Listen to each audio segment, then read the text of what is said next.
Salve galera, beleza? Vamos falar aí rapidinho sobre a Guerra do Paraguai, ou a Guerra da Tríplice Aliança, ou a Grande Guerra, que acontece de 1864 até 1870, ou 1865, quando se dá de fato a Tríplice Aliança, a 1870.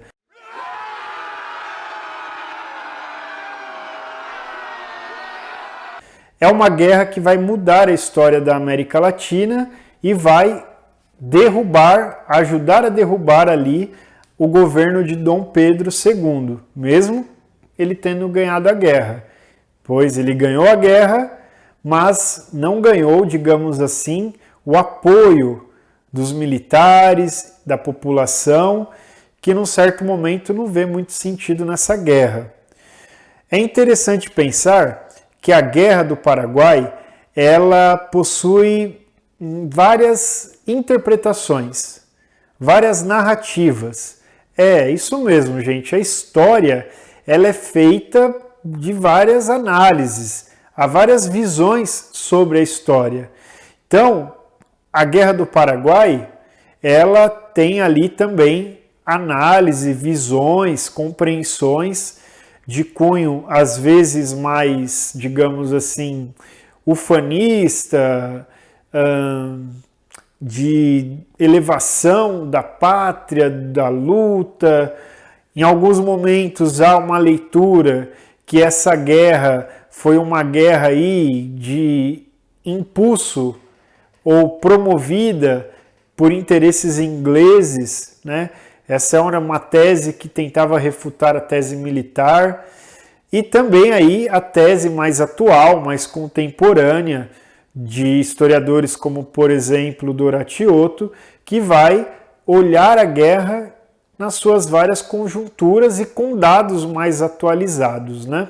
Lugar da disputa, toda aquela região ali do Prata, dos rios Paraguai, Uruguai, né? Uma região rica, então, uma região, ao mesmo tempo, necessária por questões de navegação. Envolvidos: Brasil, o Império, Argentina, Uruguai e, obviamente, o Paraguai. As causas: disputa por terra, Solano Lopes, que era o ditador do Paraguai, buscando aí, digamos assim, conquistar a saída e conquistar territórios para o escoamento dos seus produtos para a Europa.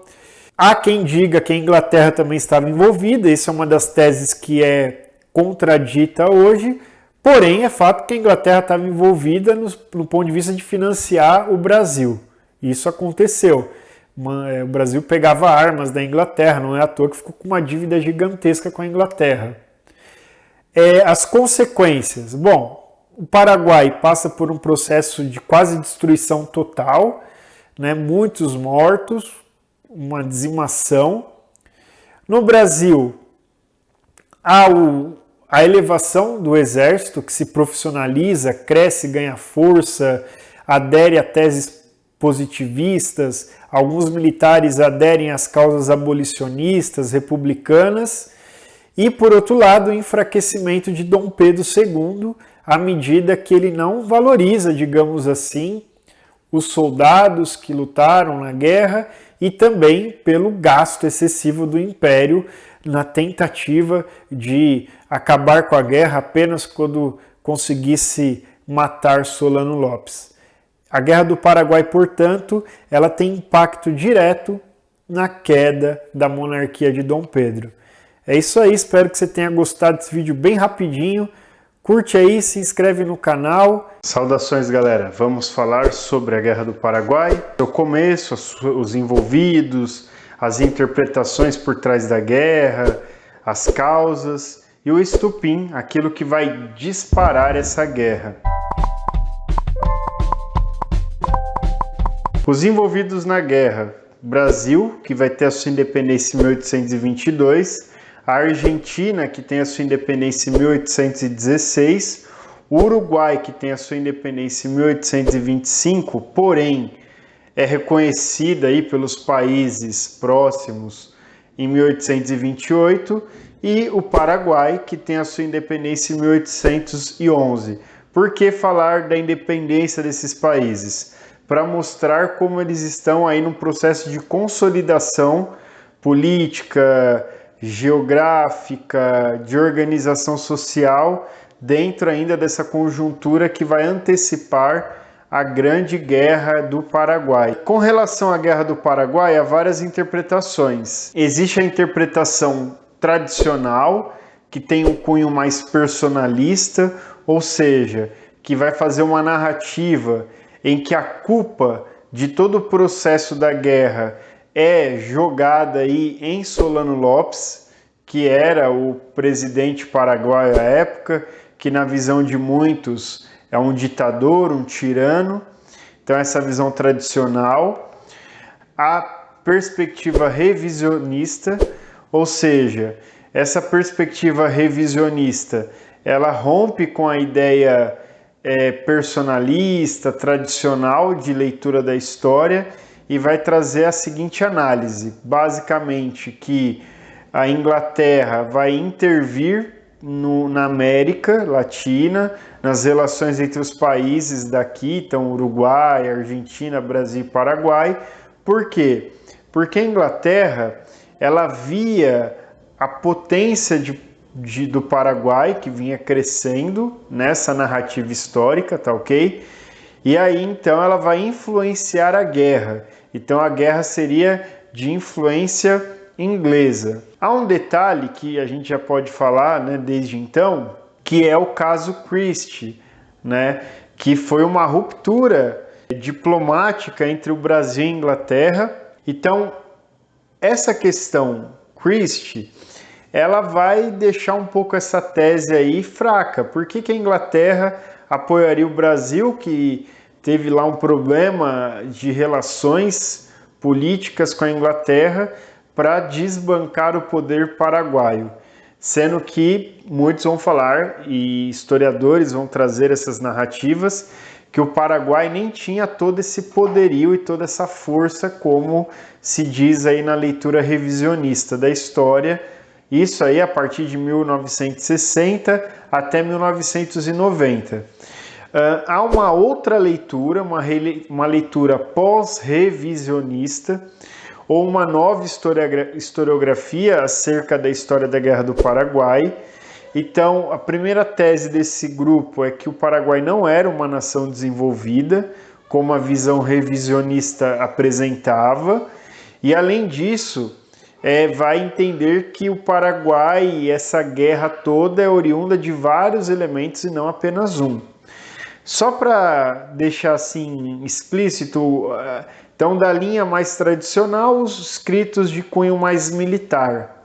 Da linha revisionista, os escritos de Júlio José Chiavenato, que vai ter aí essa leitura que prepondera na história do Brasil até recentemente, como uma resposta até o escrito do Chiavenato à narrativa tradicional militar. Mais contemporâneo, assim, frutos de mais possibilidades de pesquisa, enfim, a narrativa aí, por exemplo, do Francisco Doratioto, que no livro chamado Maldita Guerra vai trazer vários elementos que vão culminar nesse processo de guerra.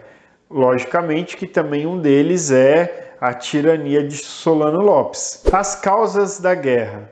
Bom, três grandes elementos compõem as causas da guerra. Então, as questões geográficas, as questões políticas e as questões econômicas. A questão geopolítica se dá no fato da guerra ocorrer ali na região da Platina, que é cortada por vários rios, Rio Paraguai, Paraná, Uruguai, até chegar ali, né, desembocar no oceano. Um detalhe interessante é que, por exemplo, do Rio de Janeiro até Cuiabá, em Mato Grosso, não havia rota por terra. Então a rota era feita pelos rios. Quer dizer, então, para se comunicar com a capital do Brasil, era necessário singrar aí esses rios. Então, o que acontece? Por ser uma região de vários rios, é uma região também de muitas disputas. Onde há rio, onde há terra, vai existir disputa. Sobretudo, galera, no que se refere ao Rio Paraná e ao Rio Uruguai, que vão diretamente desembocar na Bacia do Prata, que é saída aí para escoamento de produtos para Buenos Aires, o Porto de Buenos Aires, o Porto de Montevidéu e depois para a Europa. Ou seja, uma região aí muito disputada, até porque o Paraguai ele não tinha saída direto, ele dependia desse escoamento, dessa saída pelos rios. Um outro detalhe, quando se olha lá na Bolívia, um pouco mais acima, na região de Potosí, rica em minérios, todo o minério era extraído e comercializado, passava por essa região também. Então isso mostra como era uma região importante geopoliticamente falando. Dentro da política e da questão econômica, a luta entre os países sul-americanos, portanto, pelo controle das terras, dos rios, dos gados, para se ter o poder. Então, esse movimento todo, ligado a disputas que vêm de antes da guerra, obviamente, que vão surgir na região, vão somando para constituir aí as causas da guerra. Por exemplo, em 1851, o Brasil vai invadir o Uruguai e vai fazer uma intervenção política ali naquela região, derrubando Manuel Oribe, que era o líder à época e fazia parte de um grupo político conhecido como Blanco. O Brasil coloca no lugar de Oribe um inimigo político de Oribe, que era um colorado, Frutuoso Rivera, que fazia parte do grupo dos colorados. Então veja, isso já é uma intervenção brasileira, do Império Brasileiro, numa questão política do Uruguai. Há muitos elementos aí, mas não é o caso agora a gente abrir tudo. Outra questão, em 1852, o Império também vai invadir a Argentina para depor Juan Manuel Rosas, que fazia parte lá dos caudilhos argentinos. Anos depois, o Brasil volta a invadir o Uruguai para depor Atanásio Aguirre, que era um líder aliado muito importante na época de Solano Lopes. Então, o que acontece? Esses elementos aí de intervenção do Império Brasileiro fazem parte também desse processo das causas da guerra. Além disso, vai se dar aí a ação de retaliação paraguaia com relação às intervenções do Império Brasileiro. Um grande exemplo disso é que em 12 de novembro de 1864, Solano Lopes apreende o navio brasileiro Marquês de Olinda, que tinha destino a Mato Grosso, e em 13 de dezembro de 1864, Portugal vai declarar guerra ao Brasil. Então, quer dizer, esse ponto já é polêmico, porque alguns vão dizer assim, a guerra se deu porque o Paraguai vai apreender um barco brasileiro. Outros vão dizer, não, a guerra se dá porque o Brasil intervém na Argentina, no Uruguai, e aí, como resposta, Solano Lopes apreende o navio brasileiro e aí vai se dar a guerra, que vai ser declarada primeiro, como a gente já viu, pelo Paraguai. Em 1865, algo interessante vai acontecer. A Argentina, ela não vai permitir que as tropas dos paraguaios atravessem o território de Corrientes e Entre Rios, que era uma passagem necessária para o ataque ao sul do Brasil. Então, com isso, Solano Lopes também vai declarar guerra à Argentina. Bom, então agora Solano Lopes declarou guerra ao Brasil, declarou guerra à Argentina, e aí Brasil, Argentina e Uruguai vão se reunir numa aliança que vai ficar conhecida como Tríplice Aliança, em maio de 1865. Então, o Brasil de Dom Pedro II, a Argentina de Bartolomeu Mitre e o Uruguai de Venâncio Flores se articulam politicamente nessa tríplice aliança com o objetivo, óbvio, de lutar aí contra o Paraguai. A consequência disso foi a escrita de um tratado que entendia que a Guerra do Paraguai seria rápida, o que não foi, que só acabaria com a deposição e paz mediante a deposição de Solano Lopes, a reorganização das fronteiras e que o Paraguai deveria pagar pelos prejuízos. Lopes vai ficar isolado, ele vai iniciar então as batalhas, primeiro pelo sul do Brasil, depois teremos as batalhas navais. Salve galera, beleza? Vamos falar das batalhas da Guerra do Paraguai. Então, os primeiros ataques são movidos aí pelo Paraguai e aí isso vai gerar a retaliação dos aliados. Então, a primeira batalha que vai acontecer é conhecida invasão de Mato Grosso, que vai acontecer em dezembro de 1864, na região lá de Mato Grosso de Corumbá, Miranda e Dourados. Então, o Paraguai vai invadir essa região. Vai ser uma realidade bem difícil, né? Muita gente acaba sendo morta, mulheres violentadas. É um cenário terrível que se constrói lá. Depois, o Paraguai vai tentar invadir a província de Corrientes, na Argentina. E aí, dada essa tentativa de invasão de Corrientes na Argentina, em 1865, a Argentina vai então se organizar junto com o Brasil e com o Uruguai e estabelecer lá a Tríplice Aliança. A tomada de Uruguaiana, no Rio Grande do Sul, no início de junho de 1865. Também aí mais uma ação paraguaia contra, agora já podemos dizer assim, a Tríplice Aliança. Em decorrência das ações paraguaias, se dará então a reação dos aliados. A primeira reação é a criação da Tríplice Aliança em maio de 1865 e aí logo em seguida vai acontecer uma batalha muito importante na guerra, que é a Batalha do Riachuelo, em 11 de junho de 1865. É uma batalha no rio, portanto, uma batalha envolvendo navios, embarcações, como pode-se ver aí no quadro que relata um pouco, essa batalha. Claro que com toda a sua questão de ufanismo, de exaltação da Marinha de Guerra brasileira, mas estamos aí nessa conjuntura. Essa Batalha do Riachuelo vai fortalecer muito, mas muito mesmo, a Marinha de Guerra do Brasil, que a gente canta tão bonito, qual cisne branco que em noite de lua vai deslizando no lago azul.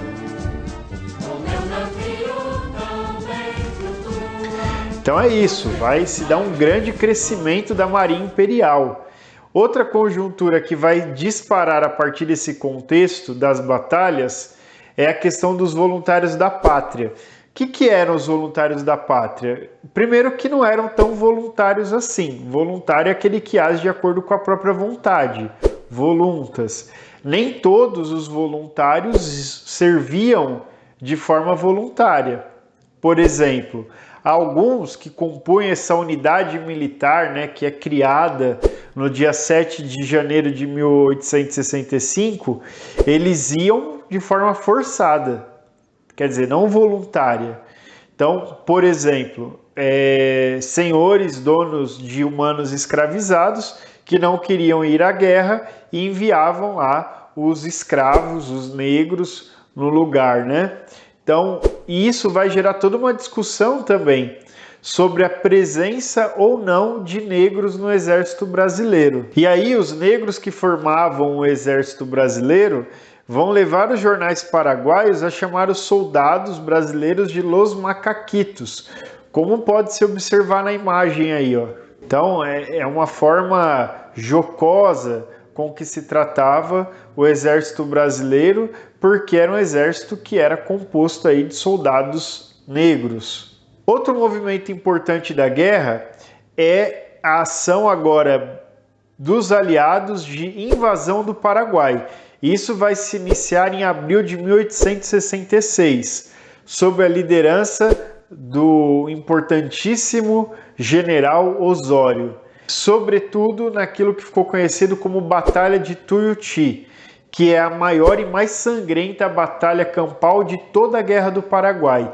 E essa batalha aí, ela é interessante porque os soldados da aliança, né, chegam àquela região de Tuiuti, começam a montar o acampamento militar e eles são pegos ali de surpresa por tropas paraguaias. O exército paraguaio então vai atacando esses soldados da aliança que buscavam o caminho até a fortaleza de Humaitá para depois chegar em Assunção. O exército de aliados sofre uma derrota no primeiro momento desse conflito. Depois Osório reorganiza as tropas, consegue avançar sobre as tropas paraguaias e vencer essa batalha. Osório queria continuar seguindo os paraguaios para tentar já liquidar a guerra. Porém, Mitre, que era o chefe, né, o maior, né, aquele que comandava todas as tropas e presidente da Argentina, por sua vez também, ele não concorda com a ideia de Osório de continuar em busca lá dos paraguaios. Então Osório se sente meio frustrado com essa situação e aí ele resolve se retirar, galera, da guerra. Continuando, se dá uma outra batalha, que vai ser a Batalha de Curupaiti, de 1866. Mas antes de falar dela, é importante lembrar que alguns historiadores vão dizer que, antes dessa batalha, Solano Lopes tentou um tratado de paz, convocou um encontro com os membros da aliança, só que apenas a Argentina se fez presente. Então, quer dizer, não rolou o acordo de paz. E aí veio a Batalha de Curupaiti, que foi às margens do rio Paraguai, que ficava próximo ali do forte de Curupaiti. E galera, deu muito ruim para as tropas que basicamente eram encabeçadas ali pelo exército argentino e uruguaio. Muita gente morreu, foi a maior derrota dos aliados na história da Guerra do Paraguai. E aí, em função disso, praticamente os soldados paraguaios e uruguaios vão ter uma diminuição muito grande e quem vai continuar ali a tocar esse movimento de guerra é o Brasil. Após a Batalha de Curupaiti, pelo enfraquecimento das tropas uruguaias e paraguaias e pela desordem estabelecida no exército, quem vai assumir a frente do comando vai ser ali Caxias, que era um grande conservador. Isso vai gerar um problema político para Dom Pedro no Brasil, porque os liberais não gostam muito da ideia, mas Caxias era um grande militar, um grande estrategista, alguém que conhecia muito das artes da guerra. Então, em fins de 1866, ele assume o comando das tropas, ele vai então fazer um movimento de retirada de Laguna, que é em maio de 1867, parte do exército então vai sair pela região de Laguna para cortar ali por dentro das regiões depois do Paraguai, entrando de novo na região brasileira e voltar ali à capital. Isso não dá muito certo, porque quando esses grupos chegam em Laguna, há uma destruição da cidade, muita fome, muitas doenças. E outro movimento importantíssimo feito, e agora encabeçado de fato, porque nesse ele foi à frente, Caxias, foi a tomada da fortaleza de Humaitá, em agosto de 1868. Então, para fazer a tomada dessa fortaleza, que por incrível que pareça, tinha sido construída com a ajuda de engenheiros brasileiros, Caxias vai usar até balões que eram usados lá nos Estados Unidos na Guerra de Secessão, para observar o exército paraguaio. Também vai ser utilizada ali linha férrea, quer dizer, há toda uma estrutura que é pensada para a conquista dessa fortaleza. Por quê? Conquistando essa fortaleza era um passo para se chegar ali em Assunção, a capital do Paraguai. Outro movimento interessante dentro das batalhas são as dezembradas, que acontecem em dezembro de 1868. Então, trata-se de uma série de batalhas que foram vencidas pela Tríplice Aliança. Essas batalhas aí são muito importantes, né? Batalha do Itororó, de 6 de dezembro, Batalha do Avaí, de 11 de dezembro, que resulta também numa obra de arte que depois nós vamos falar dela, a Batalha de Lomas Valentinas, de 21 a 27 de dezembro, e a rendição de Angostura. Eu acho que é assim que habla-se, Angostura, de 30 de dezembro. Essa série de batalhas aí, elas são vencidas, se dá a conquista ali de Humaitá, só que a guerra já estava ficando muito extensa, cansativa, isso começa a gerar problemas, né? Então, uma quantidade menor de voluntários, a cólera que vai assolando, tomando conta do Brasil. E aí, em 1868, o Duque de Caxias vê a necessidade do fim do conflito. Ele já não vê mais lógica nessa disputa. Sobretudo, a partir do momento que, depois de vencer as dezembradas, conquistaram Humaitá, as tropas ali avançam e tomam a região de Assunção em 1869. Então, Caxias já não vê mais sentido na guerra, mas Dom Pedro insiste porque ele quer a todo custo pegar ali Solano Lopes, que vai se esquivando da batalha, vai procurando se defender, vai fugindo então do exército dos aliados. Em função disso, Caxias ele vai alegar que está doente, ele deixa o embate, deixa a guerra. Quando ele volta para o Brasil, né, ele não é acolhido com festas, o que vai depois gerar um problemaço para Dom Pedro, né, sobretudo com relação à queda do Império, porque ele não acolhia bem os militares. Embora Caxias tenha recebido o grão colar da Ordem de Dom Pedro I e tenha se tornado aí o primeiro duque da história do Brasil, e aí ele vai virar o Duque de Caxias. Outro que volta da guerra, e esse é aclamado como herói nacional, o ícone da bravura, o homem que tem o corpo fechado, que as balas não conseguem penetrar o seu corpo, é o General Osório. Então esse volta, é bem acolhido, mas não pelo Império, mas pelas pessoas. O exército brasileiro, então, sem Caxias, passa a ser comandado pelo Conde de, que era marido da princesa Isabel. Ele vai assumir o exército brasileiro em 22 de março de 1869, um exército aí com aproximadamente 25, 26 mil homens, que já estavam cansados. Alguns estavam querendo desertar, ou seja, sair, né, do exército, não viam mais sentido na guerra também, mas ele tem essa missão, ele assume a mando de Dom Pedro, e aí o Conde de vai enfrentar as campanhas das Cordilheiras de abril de 1869, vai então continuar a perseguição a Solano Lopes. Essa perseguição a Solano Lopes, ela vai chegar no seu fim na batalha, a última batalha, que é a Batalha de Cerro Corá, que vai se dar aí em 1870, e no dia 1º de março de 1870, Solano Lopes é morto, junto com o filho dele, um adolescente. Bom, então, diante de tudo isso, Dom Pedro II, né, aí se vê satisfeito com a morte de Solano Lopes e se dá o fim das batalhas. Isso aí, galera. Então, essas batalhas foram importantes, marcaram a história da guerra. Vem comigo. Salve, galera, beleza? Vamos falar sobre as consequências da Guerra do Paraguai.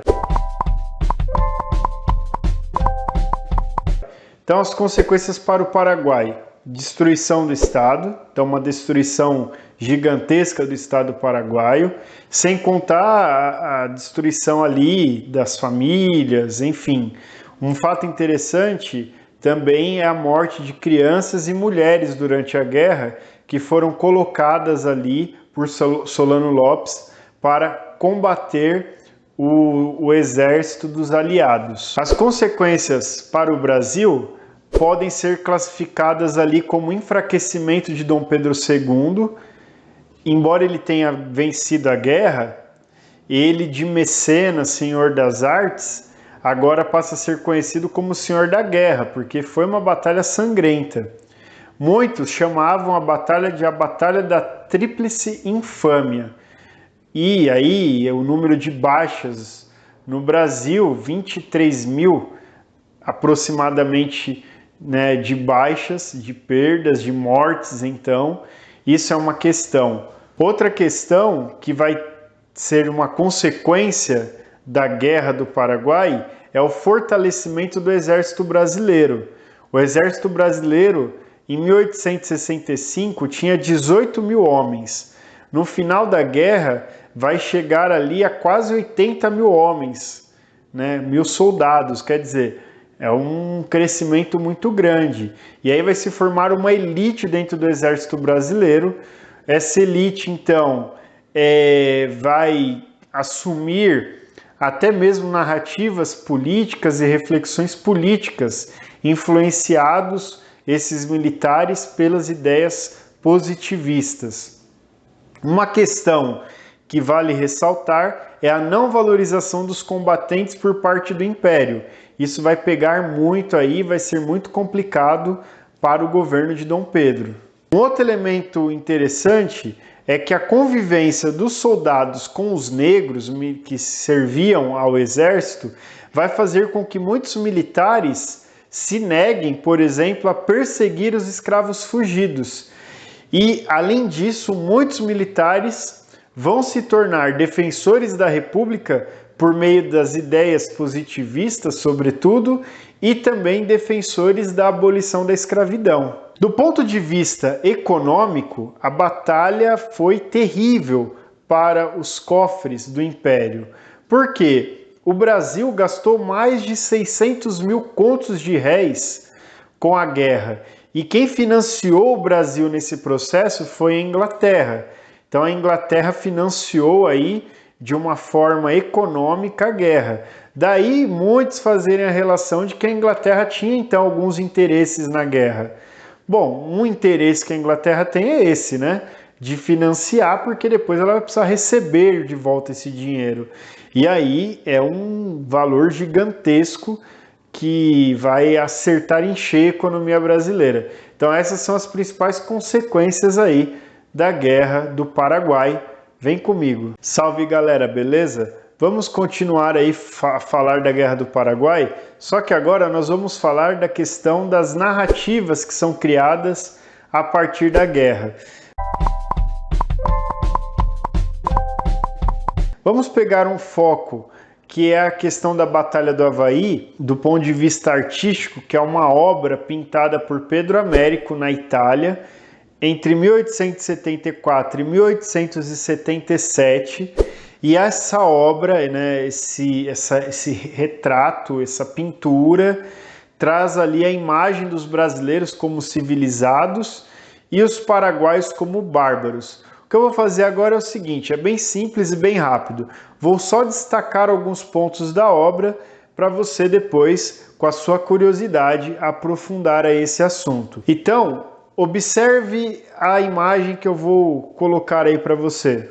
O primeiro destaque na obra é o Duque de Caxias, sobre o cavalo branco com as mãos estendidas em direção ao conflito.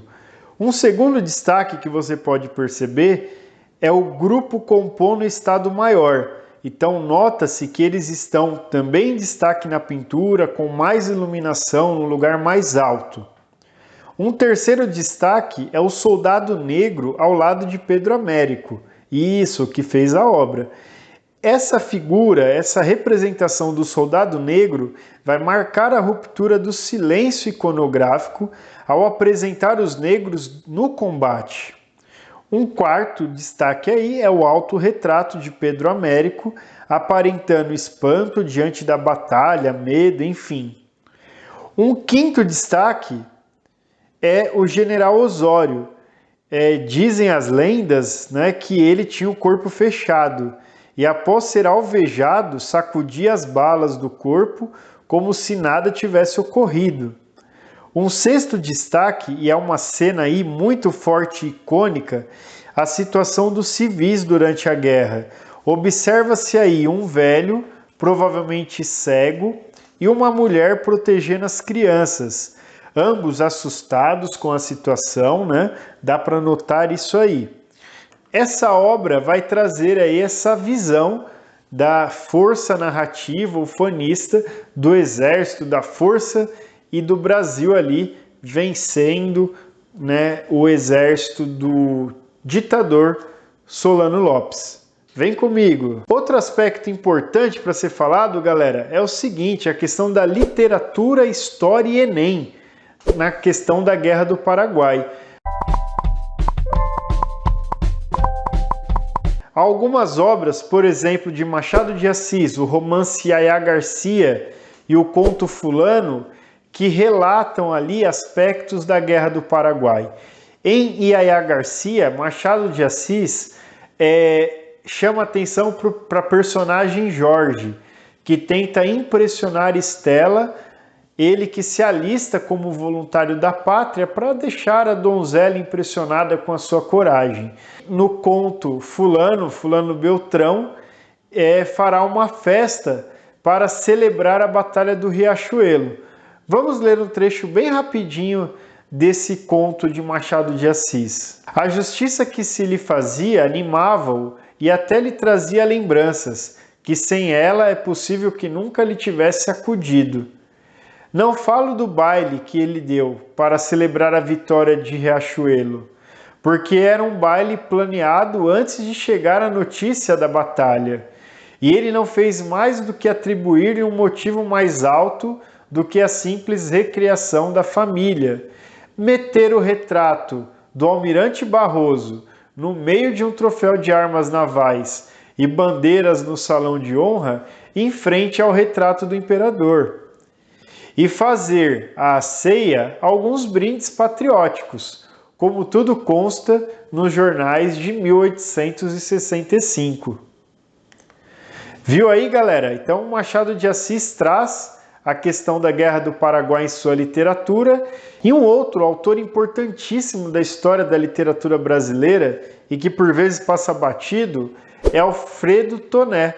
Ele escreve uma obra chamada A Retirada da Laguna, lá de 1867. É um episódio da Guerra do Paraguai imortalizado pela literatura dele, de Toné, que participou desse fato histórico. Então vale muito a pena se apropriar dessa obra aí, é muito forte, muito interessante.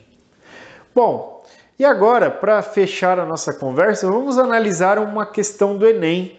Uma questão do Enem que traz a interpretação de uma charge e um texto de Ângelo Agostini, De Volta do Paraguai, de 1870. Observa-se então a charge, um soldado, um voluntário negro, olhando com espanto, desespero, tristeza, angústia, uma pessoa sendo ali açoitada, né, no tronco, uma pessoa negra escrava.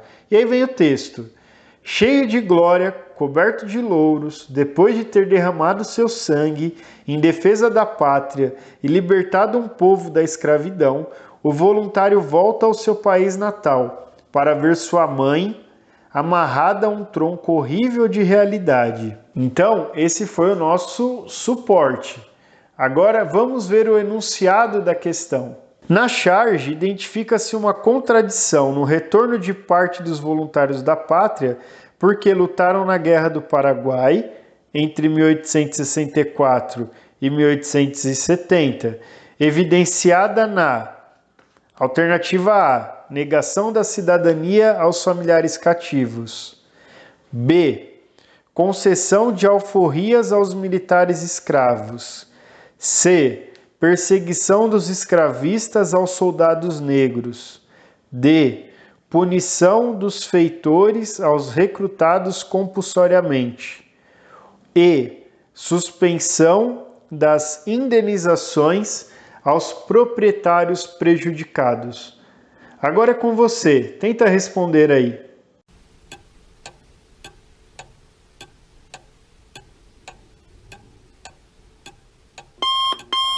Isso aí, parabéns, se você assinalou, escolheu a alternativa A.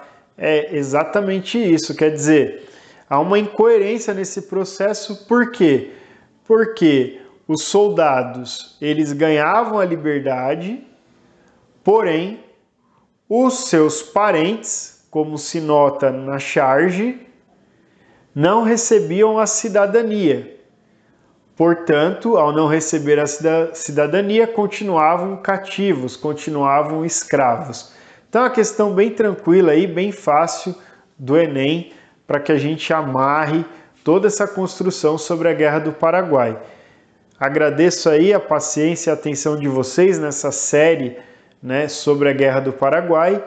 E agora eu peço que você faça o seguinte, se inscreva aí se não está inscrito, curta o canal, compartilhe, ajude nesse projeto que é uma construção aí coletiva, tentando levar história, conhecimento, reflexões por meio das redes sociais, por meio do YouTube, enfim, uma forma aí de contribuir com a educação. Vamos falar da queda de Dom Pedro II. Dom Pedro II governa o Brasil de 1840 a 1889. Toda a história aí do governo dele é muito importante, mas vamos destacar o seguinte: 17 de novembro de 1889, Dom Pedro e sua família, a bordo do navio Alagoas, são aí exilados para a Europa. E na Europa eles vão passar a viver à custa de amigos. Então, Dom Pedro vai vivenciar a morte de Teresa Cristina, ele vai passar por uma situação de umas tosses, né? Uma questão que não passava. Quando ele vai ver, ele está com uma forte pneumonia, que tinha já tomado o pulmão esquerdo dele, e isso vai levar Dom Pedro a óbito em 5 de dezembro de 1891. E Dom Pedro, quando então dado o seu óbito, ele, ainda que exilado na Europa, ele vai ter ali um funeral nas pompas, digamos assim, de um monarca, com roupas, honra, inclusive com narrativas de que Dom Pedro era um herói civilizador que foi injustiçado por sua gente. Até mesmo isso vai mudando com o tempo. E Dom Pedro começa a ser visto como um grande herói nacional, um grande herói do Brasil. Prova disso é que em 1939 é inaugurada por Getúlio Vargas a Capela Mortuária em Petrópolis, onde jazem ali o imperador e a Teresa Cristina, né, para mostrar aí como essa figura foi sendo retomada e ressignificada ainda na República que o derrubou. Mas enfim, a ideia aqui é falar do que levou à queda do Império. Então, o primeiro elemento é a ausência de Dom Pedro II no governo. Dom Pedro II, numa fase do governo, ele viajava muito pelo mundo, se preocupava pouco com o Império, até para o Egito, Dom Pedro foi. Outra questão que marca aí os problemas do Império é a vinda do Partido Republicano em 1870 e depois a criação do Partido Republicano Paulista de 1873. Um parênteses, muitos historiadores defendem que Dom Pedro II era também um republicano, tinha ideais republicanos. Não é à toa que chega um dado momento do seu império, do seu reinado, que ele não vai mais se vestir tanto com as roupas de monarca, mas com roupas de civil e conviver ali nos grupos civis. Alguns entendem até que ele fazia um processo de passagem da monarquia para a república que foi impedido pelo golpe da República de 1889. Outro problema que marca o Império de Dom Pedro é a relação com a Igreja Católica. Sobretudo a questão do padroado. O que é o padroado? a Igreja Católica no Brasil, algumas decisões de escolhas de bispo, criação de dioceses, dependia muito da aprovação do Império, do padroado. E isso vai incomodar muito algumas lideranças da Igreja que vão se colocar contra a figura de Dom Pedro II. Outro aspecto importante ligado à questão da Igreja é a maçonaria. Por quê? A Igreja, há um bom tempo, naquele tempo, sobretudo início do século XVIII, começa a fazer grandes críticas à maçonaria, e aí o Papa Pio IX, em 1864, ele escreve uma encíclica chamada Quanta Cura. Essa encíclica do Sumo Pontífice vai ter um anexo que é a Sílabus. Nesse anexo, que traz lá os 80 erros da modernidade, vai existir também uma crítica muito grande à maçonaria, a membros da igreja que praticavam também a maçonaria, e aí alguns bispos da igreja do Brasil à época, sobretudo Dom Vital, vão assumir de forma dura essa crítica à maçonaria e vão criticar, por sua vez, Dom Pedro II. Outro grupo que vai gerar um problema para Dom Pedro, causado talvez até mesmo pelo próprio Dom Pedro, é a questão do exército. Por quê? Porque com a Guerra do Paraguai o exército se fortalece muito, mas ao mesmo tempo eles não são reconhecidos quando voltam da batalha, E isso vai enfraquecer as relações do exército com Dom Pedro. Não é à toa que Floriano Peixoto, por exemplo, ele lutou na Guerra do Paraguai. Um outro aspecto ainda ligado ao exército é que Dom Pedro vai aplicar a censura aos militares, que não podiam, então, emitir opinião em jornais, em pasquins da época, em revistas, enfim. Isso vai incomodar demais o exército, que também vai se articular aí nesse movimento de derrubada do trono. Outro grupo que vai impactar aí na queda do Império de Dom Pedro são as oligarquias agrárias, ou seja, as elites donas de terras. Ter terra é ter poder. E essa galera aí não está muito satisfeita com o Império por várias questões. Uma delas são os movimentos de gradual processo de abolição da escravidão, então lei do ventre livre, lei do sexagenário, e a gota d'água na visão dessa galera dono de terra, dono de escravos humanos escravizados, é a Lei Áurea de 13 de maio de 1888, assinada aí pela princesa Isabel. Isso é a gota d'água. Esse grupo, então, ele vai querer mais participação política e, para isso, vai ter aí a tese de derrubar o império, derrubar o rei. Outro grupo que também se envolve aí na queda do império é a classe média. A classe média eram aqueles profissionais liberais, comerciantes, que tinham ali, então, uma vida mediana. Não eram ricos proprietários de terra, mas também não eram ali profissionais mal remunerados ou escravos. É a classe média, como a gente fala hoje. E aí essa classe média queria liberdade política e econômica, e também vão se articular aí para derrubar o governo de Dom Pedro II. Somando a esses grupos, então, somando ao problema com a igreja, com os militares, com a elite agrária, com a classe média, vai aí, e com os partidos republicanos, vai se despontar os projetos republicanos no Brasil. Então, há 3 grandes projetos republicanos no Brasil no Segundo Reinado. O liberal, que era tocado pelas elites agrárias, os jacobinos, que se davam em grupos mais citadinos e tinham ideais mais radicais, ligados, portanto, aos ideais jacobinos lá da Revolução Francesa, e os positivistas ligados ao grupo dos militares.